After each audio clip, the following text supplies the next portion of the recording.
Okay. All right, so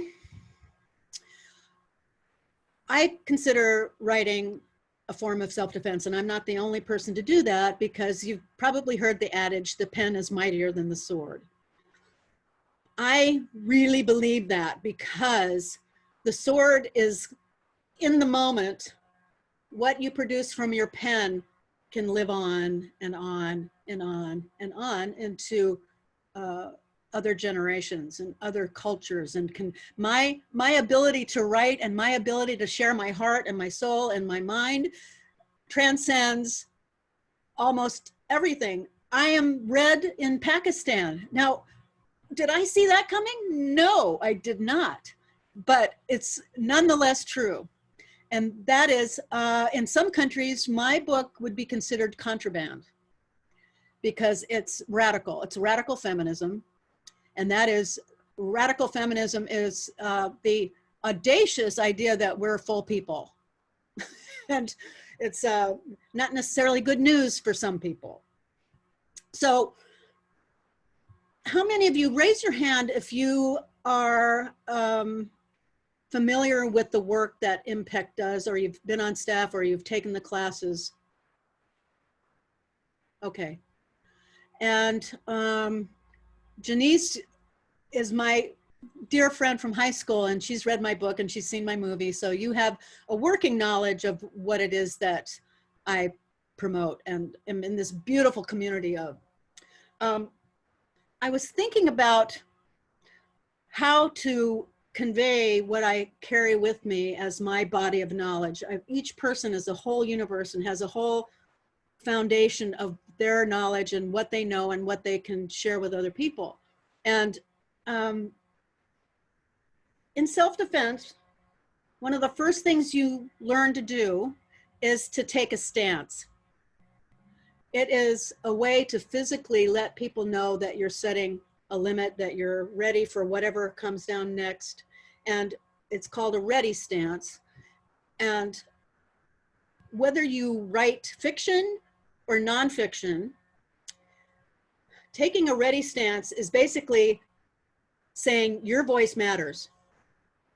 And I've been writing political commentary, gender commentary for 35, 40 years. And one of the things I've learned is the adage, don't bury the lead. How many of you are already writers? Okay. Nonetheless, we all write, whether it's an email or whether it's a letter or whatever, we all write in some way or another. And the main thing about writing is really counting yourself as a voice that matters. And that's taking a stance. If you don't think your voice matters, then you're probably not going to say something. And saying something in writing is very powerful. You can think all you want, you can gossip to somebody else, you can complain to somebody else, but when you put it in writing, you're putting your ass on the line. Because writing is a form of, okay, this is what I have to say. And getting back to burying the lead, as storytellers, we have always gathered around some kind of fire to share our hearts. Now, our fires right now are online.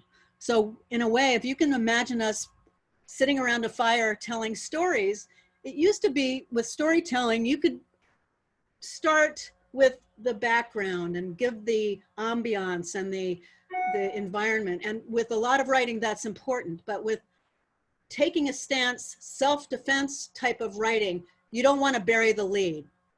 What does that mean? If my piece is about learning to set limits with people that I'm in a grocery store with, I don't want to build up to it because I have 750 words to hook people to finish reading it. So I don't want to build up to what I'm going to talk about by the third paragraph, right? I want to start with my stance, which is people wear a mask. That is not burying the lead. That's putting my lead right up there, right, bam, right in the front. That's my stance. Now, around the fire and more relaxed or storytelling traditions, I would say, yeah, well, I was in the grocery store and I noticed that there were people there that I was uncomfortable with, and we give all the background. And then I get to the third paragraph, which is people, put your masks on. So in the kind of quick, please pay attention world that we're in, you want to grab people immediately. So that's what I mean by don't bury the lead. The second thing is that you've probably heard the saying, practice makes perfect, which is really not accurate. Practice makes permanent, or practice makes progress. Perfect is just for the birds. I'm sorry, there's no such thing. And it's one of the things that keeps women especially, and I can't speak for men because I'm not one, my pronouns are she, her, and I really don't know about other people's experience other than my own, except from what people tell me. Perfectionism is one of the things that keeps cis women from speaking up, and a lot of female identified people. Why? Because we are in the uncomfortable position of representing all women. I have very rarely heard men say, well, from a man's point of view, blah, blah, blah. It's like, it's his point of view. For women, I used to be blonde. I'm now silver haired. I would be the butt of blonde jokes, or people would look to me and say, well, what do women think about that? And it's like, what? I'm the Pope of women? It's like, a lot of female related women do not have the luxury of just representing themselves.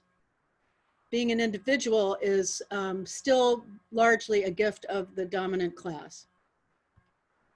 So that's part of why women feel like they need to be perfect. I was an adjunct professor of race, sexism, and media in communications at Cal State LA, and I had huge classes, 80 people sometimes. And I would pose an inquiry, and almost 100% the male identified people would raise their hands, and hardly any women would raise their hands. And so I'd say, okay, I'm waiting until I have at least as many women raising their hands as I do men. And I'd wait, and I'd wait, and I'd wait, and I'd wait.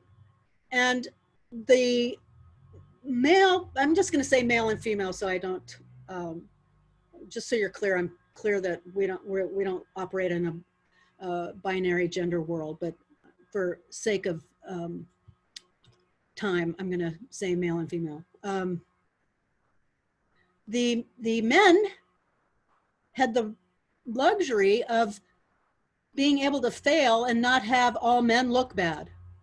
And the women were afraid of looking stupid, were afraid of making mistakes, were afraid of what it would look like. And it was crippling. It paralyzed them. And the thing that I would go into is like, the guys don't have that burden. It is a burden to think that you're representing all females. So taking that into account, that's part of why the pen is so powerful. As many voices that are female identified that can actually get published and get out there, we become more individuals. So the third thing, getting into practice makes progress, or practice makes permanent. Since we are creatures of literacy and we all write, there's this mistaken notion that, well, I should be able to write something. Well, okay, okay. And for all the art forms, there are practices. There are things that visual artists do. They do sketches, in pencil. A dancer does certain warm-up exercises. They don't expect to just start doing tremendous ballet all of a sudden out of the blue without having practiced. Athletes, they have warm-ups. They have things that they do in order to undergird their athletics. It's writers that think they should just be able to sit down and write something. Well, it's like, okay, how about what are the practices that would have you become stronger and more facile with your writing? So I'm going to teach you what I do with all my students, and that is, it's kind of mindless and it's not fancy. It's a way to do a sketch or to warm up. And I encourage you, if you are thinking about writing something, that you not only learn this practice and use it, but find yourself some structure like a buddy or join a class so that you can show up and be accountable to other people, because your head is almost always going to talk you out of writing. It's almost guaranteed, because your head is trying to protect you from vulnerability or being imperfect or being human, really. Your reptilian brain does not want to have you subject to scrutiny or criticism or any of that stuff. And so your brain is your friend insofar as it wants you to be safe, and your brain is not your friend insofar as it will squelch self-expression. And so find some kind of structure, get a buddy, find a class, do something to give you accountability and structure. So this exercise that I'm going to teach you, that's your warm-up. That's your getting into the mode of writing. I will give you 3 words. Okay, now I'm going to get into some structural rules. 3 words. They may or may not be related. They're arbitrary. I just plucked them out of the air. And you must use all 3 words. I'm going to set a timer, and you need to not censor yourself. You know what? You already know how to censor yourself. I am promising you that you've gotten that one down. We all know how to bite our tongues. We all know how to keep our mouths shut. We're practiced in that because we've practiced that a lot. I'm asking you to practice uncensoring yourself. So during this exercise, you're writing along or you're using your keyboard, however you're writing, a little voice is going to say, oh, you can't say that.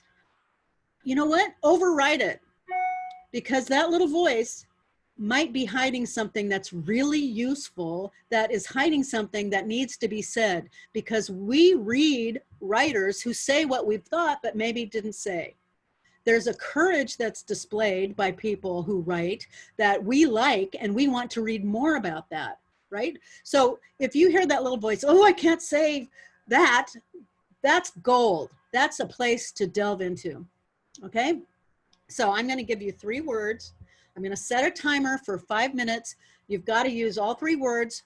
Do not be tied into literal. Let's say the 3 words I give you are Dalmatian, tree, and cat. Almost all Americans will come up with, a cat is up in a tree and they have to call the fire department. See if you can override that, because that is a literal interpretation of those words. If, for instance, you start with Dalmatians gallop down the road, that's going to take you into a whole different expression than the literal translation of it. But we won't get too deep into that. But don't worry about being good. Don't worry about anything other than you are having fun and writing without censoring. So that's the other thing. Keep going. Just keep writing, keep writing, keep writing, keep writing. Don't stop to plot or to make sense or to do anything other than write. And I'm looking for the 3 words. Where is that? Let's see. Excuse me 1 second. I should have had them standing by. 3 words. Okay. So,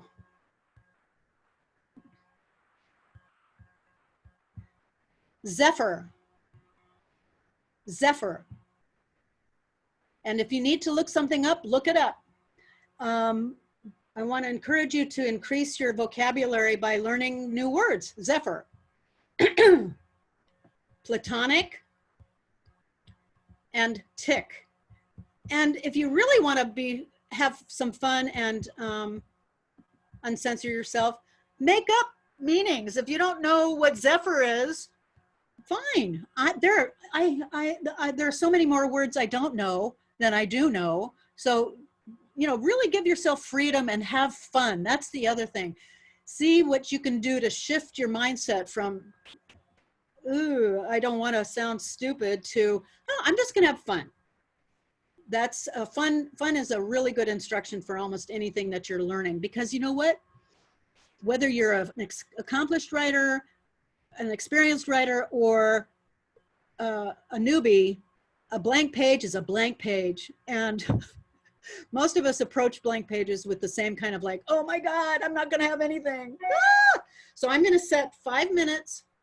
Ellen, we have a question first. Okay, sure. The word tick, is it tick, T-I-C, or tick, T-I-C-K? T-I-C-K, thank you. Thank you. Yes. So I'm going to set the alarm. That's the other thing. I always write with a timer. It provides an artificial deadline, because there's something about having a timer that makes it more important that you write than you don't write. So it's a way to create an artificial deadline. Okay, so 5 minutes, go, and I'll give you a 1 minute warning when your 5 minutes is up. Use those words, go, have fun.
1 minute.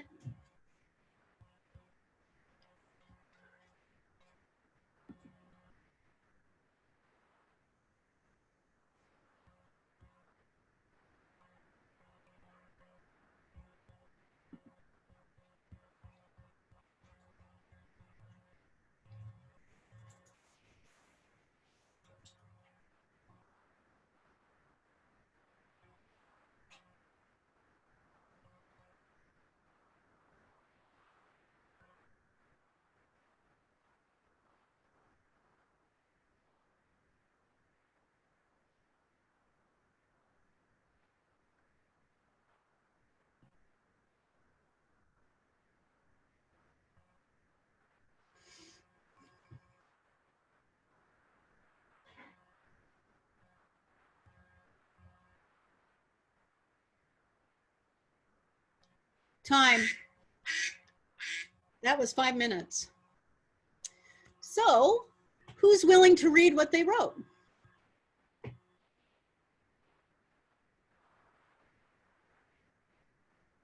I didn't say who wants to, I said who's willing. All right, I'll go. Yay, thank you. First of all, I had to look up the word Zephyr. I'm not gonna lie. No, great, thank you for doing that. So that took me a second. But I got about 3 sentences. So, and I took your advice. I did not use the term that you said. I used a different one when it came to TikTok because it just came to my head. So I started with tick-tock, tick-tock. It's time for extreme transformation, and the world is answering the call. Realms on high are experiencing a great shift. Like a zephyr in the east, the winds of change are strangely upon us. This newness is only a platonic answer to the karma we asked for. Thank you. And thank you for being willing to go first. You know, it's like stepping on the mat, isn't it? It's like, Yes. I'm not going to be able to do this. Oh my God. Oh my God. It is confronting and it's adrenaline producing to share one's heart and one's words from a page. Thank you so much. Who's willing to do it next? Great. Thank you, Wendy. Can you unmute yourself or? Yes. Okay. There. Sorry, my housemate's speaking on the phone in the common area. I hope it doesn't. Okay. I tried to get some silence. Okay. She was forecast as a zephyr, but tore out the foundation like a tornado. Years of a platonic relationship with her very self, her merry self, made her head burst like a tick, embedded in concrete skin that sat stationary for centuries. Thank you. Thank you. You both just contributed to my life by putting your heart and soul onto a page. Thank you. Yay. Okay, who's next? And it's fine to pass. And if it takes a little bit to get you up on the mat, then that's normal. Anybody else willing? I'll go, but I just want to preface this by saying that I hope you will find the humor in it and not be offended. All right. Tick, tick, tick. The sound of her watch, louder and louder in the eerily quiet space. Tick, tick, tick. Echoing, bouncing off the walls, louder and louder. The teacher says to use the word zephyr and platonic in this exercise too, but she also said, take a stance and don't censor yourself. So I'll be honest, I don't like those words or want to use them. I'll just focus on the tick, tick, tick. Great. Thank you for not censoring yourself. Wonderful. Thank you. Anybody else? I'm willing. Yay. Thank you. We sat quietly in the grass, the gentle zephyr rifling our skin. The sunlight glinted off the thin hairs on his arms. They looked soft. I wanted to reach out and touch them. I wondered what he would do. It felt like time itself had stopped. If only we could lie here, just like this, just us two, warm in the sun. The ticking of his watch was the only indication that time was still, after all, passing by, that we were drawing closer to our final goodbye, that the yearning of my heart that we could be lovers would never materialize, that I was relegated to this platonic wasteland forever. Great. Thank you, Jillian. Thank you so much. Anyone else? Going? I don't get to step on the impact mat and have the same experience, so I'm willing. Good, thank you. There was a breeze blowing from the west. A zephyr, I seem to recall from my days before the virus shut everything down. Funny how the virus, such a small thing, managed to shut everything down. That was back in the days when schools met in person, in assemblages of masses of people all crammed together.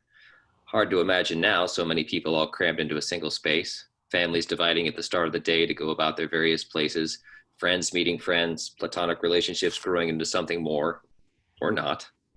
I slapped my cheek, trying to knock the tick off my cheek. Memories wouldn't put food on the table anymore. Only work.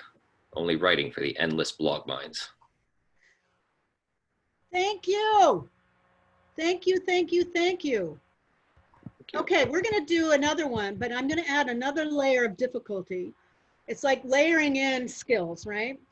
And this part of it is designed to have us break up habits. We all have habits that we're not even aware of. That's what makes them invisible, is that they're habitual. And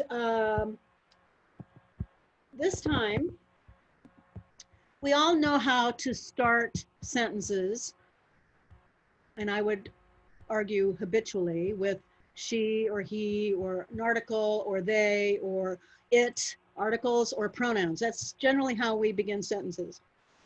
And I'm going to layer in another level, which is to start with one of the words that I give you. So it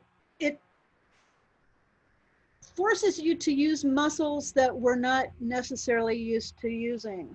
And that is, if you start with an action word or a noun without the article or without the pronoun, you'll have a different outcome.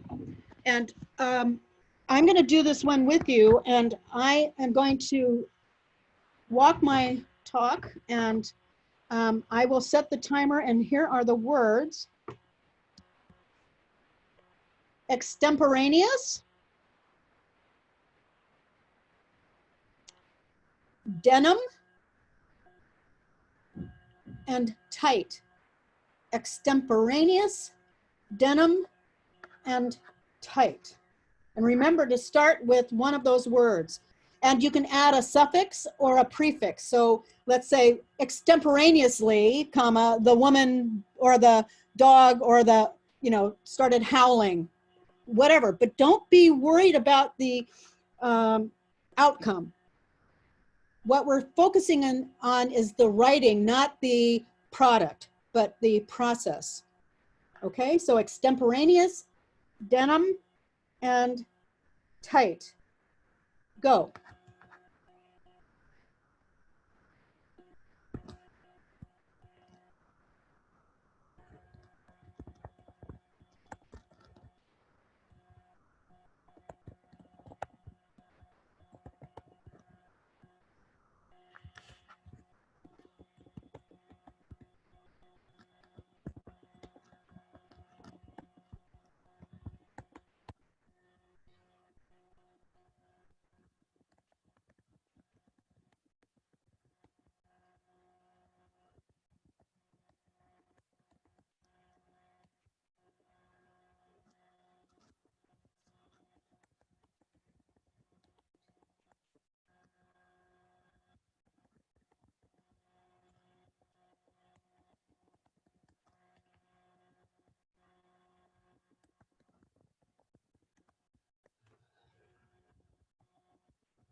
1 minute.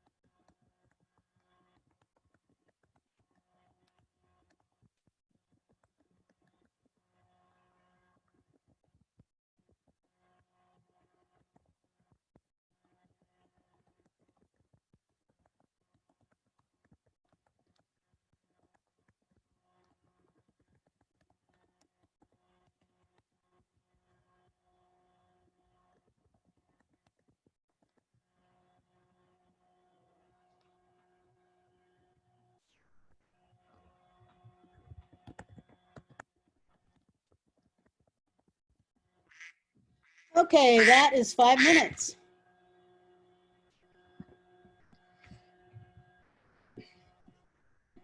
Okay. Who's willing to read what they wrote?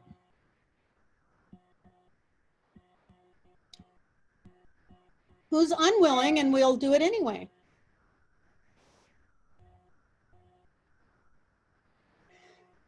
Okay, I'm going to read mine. And why I'm going to do that is that I'm going to show you, first of all, I've been writing professionally for 40 years, and I've been writing a column for 30 years, which required that I write a column every week that was 750 words to 900 words reliably. And my timer was my paycheck, not an egg timer or a regular timer. And my promises to my editor to not be late. So that was my ticking clock every week, week in, week out. And I've gotten to the point where you can set me down in front of any place and I will write. That's just who I am. And I figured out that I've written like 3 million words. That's a lot. So do not compare yourself to me or to anyone else. Your voice is like a fingerprint, like a snowflake, whatever tired metaphor you want to use. However, it's true. There's no one like you in all of time. And comparing yourself to other people is a pitfall. And we cannot help but do it. And be more aware of how you do compare yourself and how, interestingly enough, a lot of times we come out badly in that comparison, which is, you know, it's like, I want to hear you. I don't want to hear you pretending to be somebody else. I want to hear you. So I'm going to read mine. Denim clad. Oh, that's the other trick. Use one of the words with a hyphen in it, and you can get that word first more easily. Okay. Denim clad, the kids were new to protesting rape culture. Their women's studies professor, a handsome black man in his mid-40s, turned them all onto the idea that whether someone was wearing tight denim jeans had nothing to do with whether they were asking to be raped. Denim Day every April commemorated a horrible case in Italy where the judge said the young woman had consented to her own rape because her jeans were too tight and she participated in slipping them off. Of course, he threatened to kill her if she didn't. The case outraged so many people that Denim Day was born, prompting extemporaneous speeches all over the world every April. And now I'm getting bored and wondering when that damned alarm will go off. I don't want to disappoint these people who have come into this room to see why the heck I think that writing is a form of self-defense. Am I making sense? Will they come back? Oh, why did I stick my neck out this way? I want everyone to experience their own badassery through writing. I love these people and I'm so honored they attended, and I don't want to blow it. Will I ever grow out of insecurity with writing? We don't know, do we? We'll see. We'll see, I guess. I just know that I'm devoted to a life of women's voices and their allies being honored, celebrated, and heard. So that's 5 minutes. And I have written an entire novel 5 minutes a day. Now, that didn't just happen. It happened because I decided that my discipline was going to be writing at least 5 minutes a day, Monday through Friday. Did I say I was going to write brilliantly 5 minutes a day? No. I said I was going to write 5 minutes a day. And it's our perfectionism, our harshness, our self-critics that think everything's got to be gold. No. No, it really doesn't. And just getting onto the mat, just getting out there and doing it 5 minutes. And at this point, I like to share with people that I don't remember which Bronte sister it was, but she used to hide in the attic with a candle after everybody was asleep to write. It was so verboten for women. And there are accounts of enslaved people learning their letters, learning how to write and hiding it. And some of the most heartrending accounts and memoirs came from people who insisted on their own literacy. I visited South Africa and visited Robben's Island.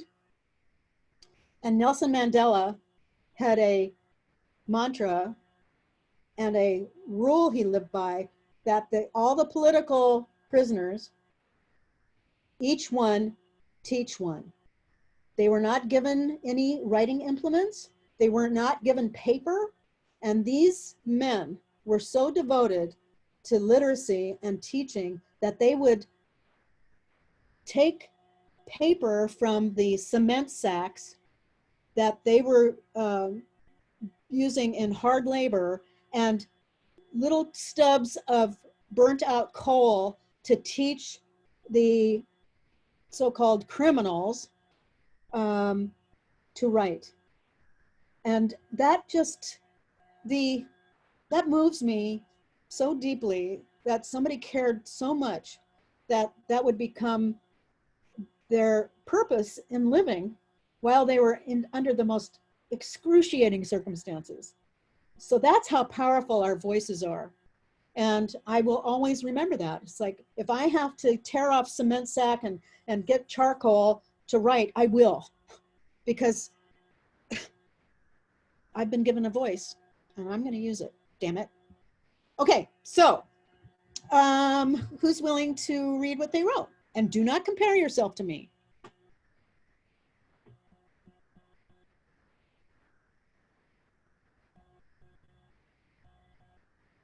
Yay, thank you, Wendy.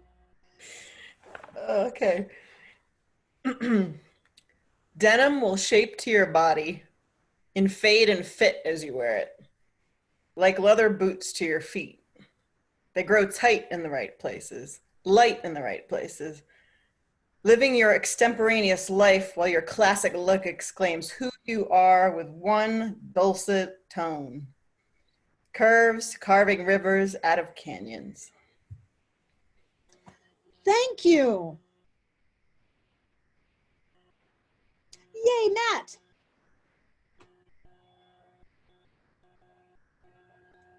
Oh, that was applause, not a hand. Yes, Okay. that's all. Not volunteering. Not Okay.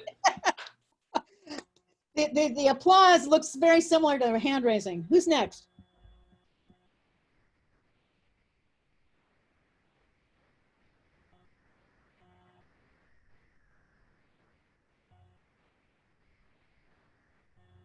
Who's willing? All right, I was hoping someone who hadn't gone the first time would go, Okay, but I'll go. okay. Denim fabrics are thrown everywhere. It's all so overwhelming. Thread, needles, scissors, and pins. This sewing class is becoming more than I bargained for. All I wanted was to make my own tight-fitting jeans. I'm slowly realizing I extemporaneously took a class I was not ready for. I guess I'll make a simple scarf instead. Thank you.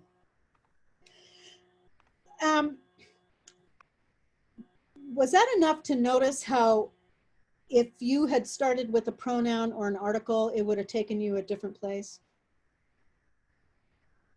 That's why I have people do that, because it breaks up the way we speak and the way we write. Am I recommending that you do that with other things that you write? Not necessarily, but for this exercise, I do recommend it because it does reveal patterns. The other thing that I did that I invite you to do is when you drift away from whatever you're writing, to be transparent, like I did, which was, gee, I hope I impress these people, and how come they're, you know, that's what was going on. And I was bored with my own writing. So I encourage people to listen to their heart and their mind and to be transparent about it. Would I ever publish that? No.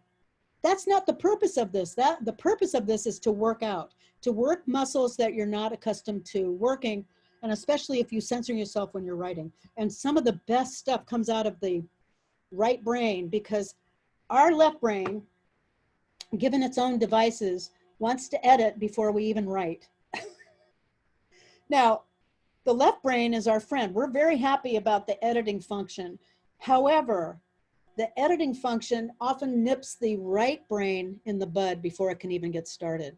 The right brain has connections and has imagination and has things that put things together that you wouldn't put together otherwise. So I'm giving these exercises as an exercise in right brain validation.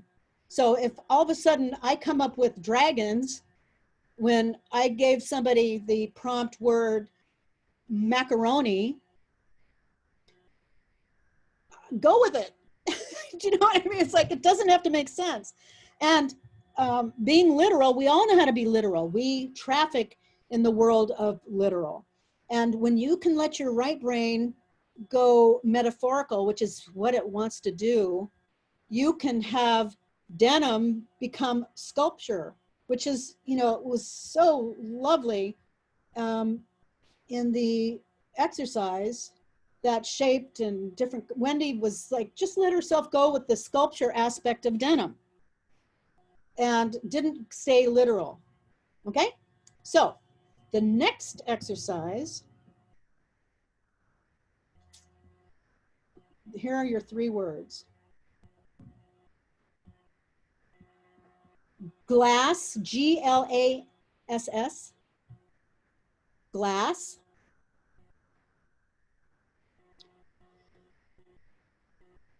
Exhaust, and loco. Glass, fatigue, and loco, which is a Spanish word for crazy. And remember the rule: do not censor yourself. You don't need any more practice in censoring yourself.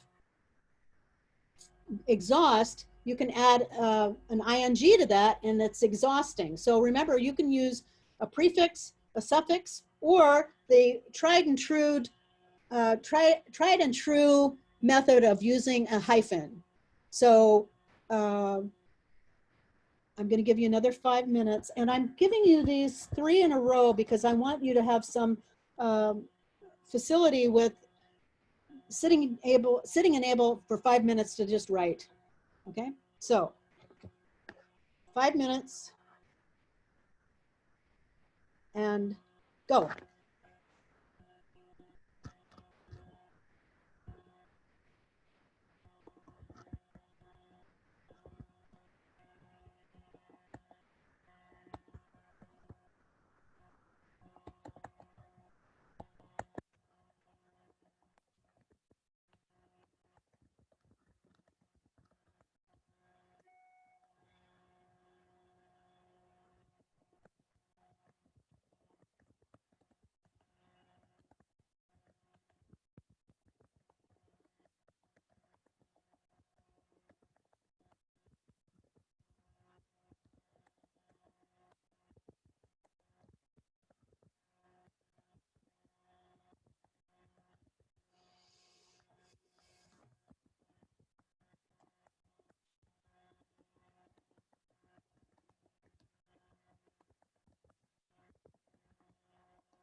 1 minute.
Okay, that's time.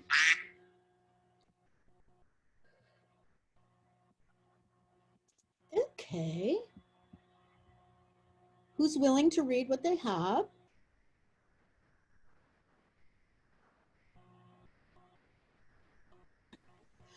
I can share real quick. Okay, great. Thank you. Okay. Here we go. How were we only in the 4th hour of the long 12-hour drive? It felt as though we were much further in. I was exhausted already. The thought of the remainder of the trip was driving me absolutely loco. I admittedly am not the best travel companion. Thank goodness for my co-pilot. Great, thank you. Who else? Well, we're about 2 minutes from the end of this class. So this is part 1 of a part 2 series. And I wanted to give you a foundation for putting this into practice. And I don't know if everybody has my email address or not. And if you could send out my email address to the participants, if you would like, I will put you on my list of sending out 3 words a day, Monday through Friday. And now that you know why I'm doing that, I welcome you to participate because it's amazing. I am blown away by each and every one of you. Look what you did in 5 minutes from nothing. It's just a miracle to me how different everybody is, how we got the same words, we did completely different things with them. And it's such a contribution to be willing to share what you do and to really take a plunge, because any creativity requires courage. I think writing takes courage that most people don't know they have. And I thank you so much, and I hope you come back to part 2. Thank you so much. Thank you, Ellen. We have a little time to, if anybody wants to share what that was like for you, can we take another 5 minutes? I'm good. I hope that's Okay. good for everyone else. Okay, okay, and if you have to leave, I understand.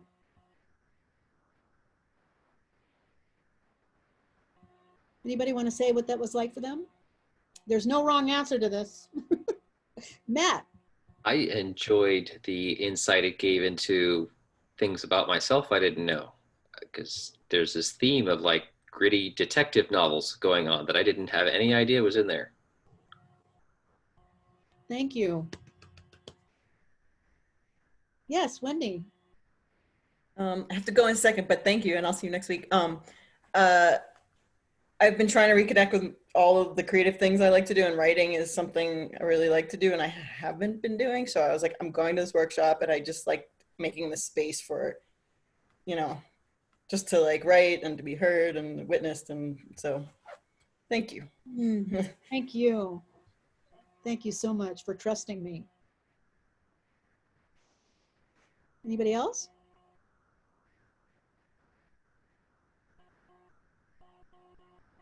This definitely reminded me, I took the Artist Way program years and years ago, and it kind of reminded me of morning pages. where you just kind of write whatever comes to your mind. And I felt like that was a really helpful process to just kind of get my brain going, and also just to purge and just like get everything out so that I can actually have like a clear mind that's better able to focus. And this kind of reminded me of that experience. But I think it kind of opened me up so that I could then be more creative and more, you know, use both sides of my brain, but tap into the creativity first and then think through what I want to write. So it was very helpful. Thank you. Thank you so much. Who else? Janice, you have to unmute yourself. Let's see. Are you're on a phone? There you go. You're unmuted. Yay! Yes. Yay. Yay! I just have to thank you, Ellen, and everyone else for letting me be a part of this. It's the beginning of a journey that is wonderful. It's freeing. I just remember our English teacher in high school and how that was really the beginning of my wanting to write. And this is a new start. So thank you so much. Thank you for coming. Thank you. By the way, if this was excruciating or annoying or whatever, this is a safe space. You can say anything to me that you want to say at all. I'm very open to whatever you want to say. So, anybody else? Okay. Wow, thank you so much. When Matt, can you, or Jasmine, can you say when part 2 is? Yes, part 2 is next Tuesday.